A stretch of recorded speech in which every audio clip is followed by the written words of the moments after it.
பொதுமக்களின் பார்வைக்காக இப்பதிவு வழங்கப்படுகிறது. அம்பாசமுத்திரம் கல்லடிக்குறிச்சி புறவழி சாலை சுமார் 66 கோடியில் நபார்டு மற்றும் கிராம சாலையில் கோட்டம் வழியாக செயல்படுத்தி வருகின்றனர். கடந்த 25/7/2024 தலாவை செய்த போது கல்லடிக்குறிச்சி புறவழி சாலை அமைக்கும் இடத்தில் பாலத்தில் இருந்த குழாய் பைப் உடைந்து போய் தண்ணீர் வீணாக போய்கொண்டிருந்தது. இதனை கூட சரி செய்யாமல் வேலை செய்தனர். அதன் புகைப்படம் இணைத்துள்ளேன். காங்கிரீட் பணியில் சென்ட்ரிங் தராமல் அமைத்து காங்கிரீட் போட்டுள்ளதால் எந்த அளவுகளையும் இல்லாமல் மனம் போன போக்கில் அந்த காங்கிரீட் தரமில்லாமல் உள்ளது. காங்கிரீட்டின் புகைப்படம் இத்துடன் தகவலுக்காக இணைக்கப்பட்டு உள்ளது.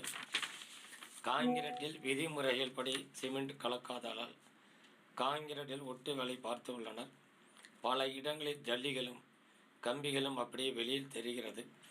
பாலத்தின் இரு பக்கம் தரமான மண்ணை கொட்டி சமன் செய்து ரோலர் உருட்டாமல் பாறாங்களை போட்டு வைத்துள்ளனர். புகைப்படம் இணைக்கப்பட்டுள்ளது. இந்த சாலையில் நேராக செல்லக்கூடிய இடத்தில் கூட 3 பாலங்கள் விபத்து ஏற்படும் விதமாக பாலம் அமைத்துள்ளனர்.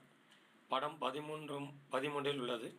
இதுபோன்று 3 இடங்களிலும் பாலம் விபத்து ஏற்படும்படியாக அமைத்துள்ளனர். மக்கள் நலனில் சிறிதும் அக்கறை இல்லாமல் செயல்பட்டு வருகின்றனர். படம் 36, 37, 38 உள்ள இடங்களில் மண்ணை கெட்டிப்படுத்தாமல் பவுண்டேஷன் காங்கிரீட் போட சென்ட்ரிங் அமைத்துள்ளனர்.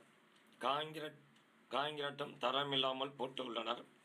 புதிய காங்கிரீட்டில் ஒட்டு வேலைகள் பார்த்து உள்ளனர்.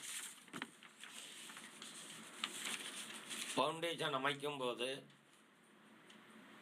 கெட்டி மண்களை நன்றாக சமம் செய்து ரோலர் உருட்டி அல்லது திமுசு அடித்து கெட்டிப்படுத்தாமல் சென்ட்ரிங் அடித்து அதன் மீது காங்கிரீட் போட்டு உள்ளனர்.